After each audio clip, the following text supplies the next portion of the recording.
Well, we're at the Old Grist Mill on Cades Cove in the Great Smoky Mountains National Park.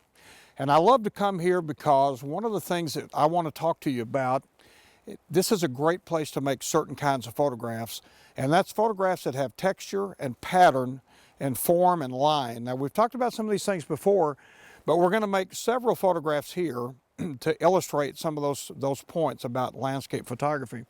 The very first shot that I'm going to make is right behind me. There's a grist mill, and the grist mill wheel, which of course is turned by the water that turns the stone mill, is all frozen up right now, but it's got beautiful icicles in it.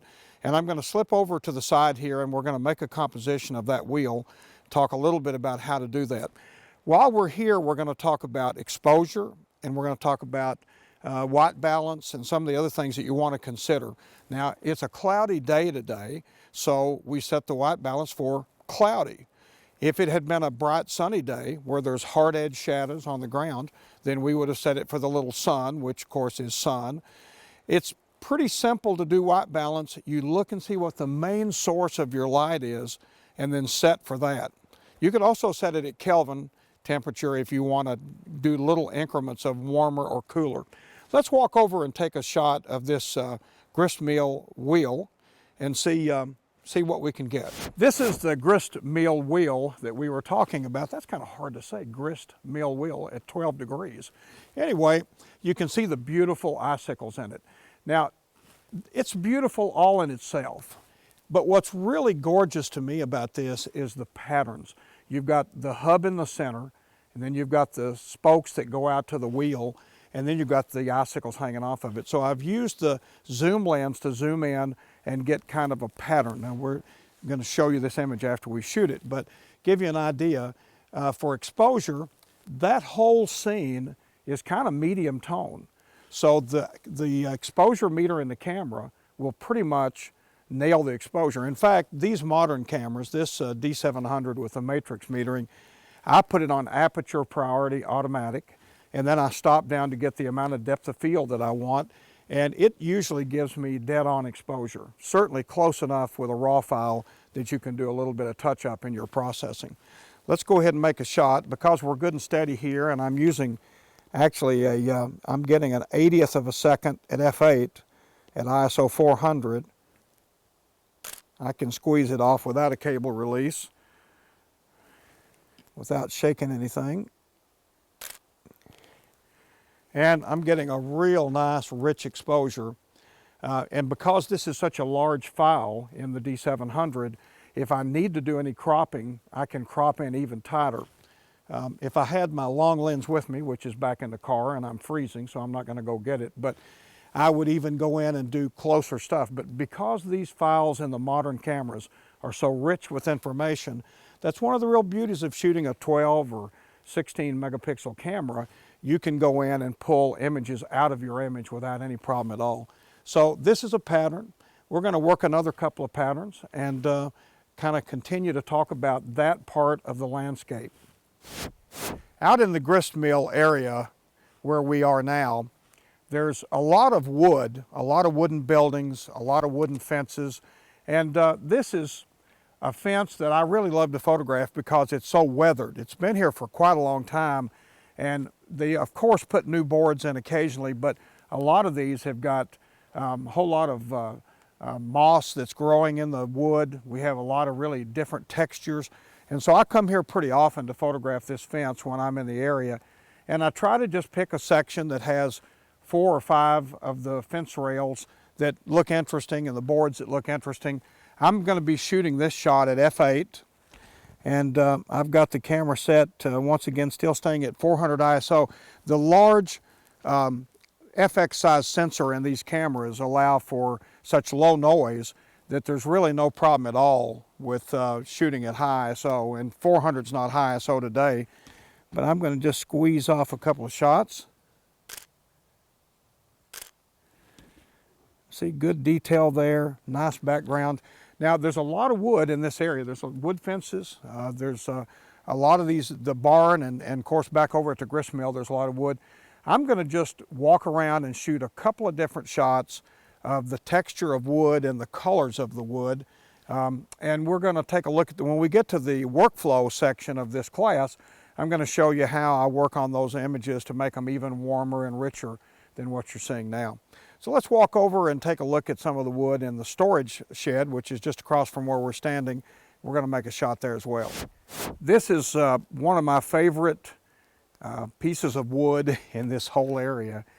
The beautiful staining from the years of weathering, and if you'll notice where the nails are that have rusted, and with the rain they have streaked down the wood, that plus the real rough texture of the side of the actual beams that are building this of this building, even the rusted chain at the bottom, I think this makes for a really interesting pattern.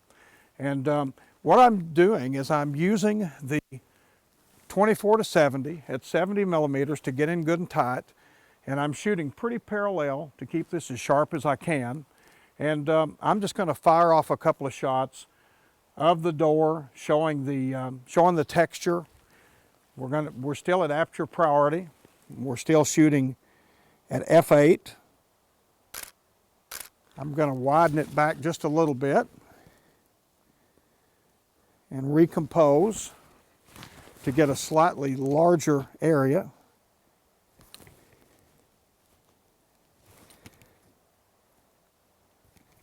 Shoot another couple of shots. Got a good looking histogram. Nothing blown out there, which there's nothing there that should blow out. This is the kind of stuff that you'll overlook if you're not careful when you're out doing landscape photography. A dear friend of mine, David Middleton, who I used to teach workshops with, used to say that he spends about 90% of his time looking for subjects and 10% of his time actually making the photograph. And I think that's a pretty good estimate of how you come upon a photograph. Take the time to walk around and see where you are and what there is of interest, what the light is doing to your subjects. And then once you've decided what you want to photograph, then you can set up, get the right angle, use the right lens, use the right filter, all that kind of stuff. But the most important thing is find something that's interesting and worth photographing. And I really love this wood on this old building. It's an old storage building next to the grist mill. And I hope you like it as much as I do. I think you're going to like the photograph when you see it. This is the old grist mill again. We've walked a little bit of a circle and come back. One of the photographs that I think is really interesting that can be made here is the walkway that leads you up to the actual grist mill building. And because it's got a little snow on it, it's kind of interesting this morning. And I thought I'd come back and shoot it as a vertical so that the lines in the photograph lead your eye up to the building. Now, we're doing basically the same thing we've been doing. We've been locating a subject. The light is a little overcast, so actually it's quite nice. It's not real contrasty. And with this snow, it would be terrible if it was sunny. So we've really lucked out to have this kind of light. What we're going to do, though, is we're going to shoot once again. I'm going to set the camera at f8. I'm going to actually stop down to f11 to get lots of depth of field. And I'm going to squeeze off a shot.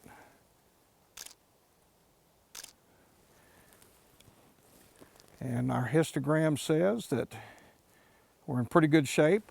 The snow is really bright and it is affecting the meter a little bit. So what we're going to do is we're going to dial in a little bit of compensation. I'm actually going to go on the plus side, about 1/3 of a stop, and see what that gives us. And I think that's better. We can control that contrast a little better, and we can still bring out detail in the snow and in the building. These are the kinds of things that I often look for when I'm doing an intimate landscape photograph, is how can you lead the viewer's eye into the subject. Now the subject is in fact the walkway and the building, but the walkway acts as a line that leads the viewer's eye right up to the main event, which is the old weathered building. Let's walk a little further up the way and see if we can find something else that we can put the camera to good use on.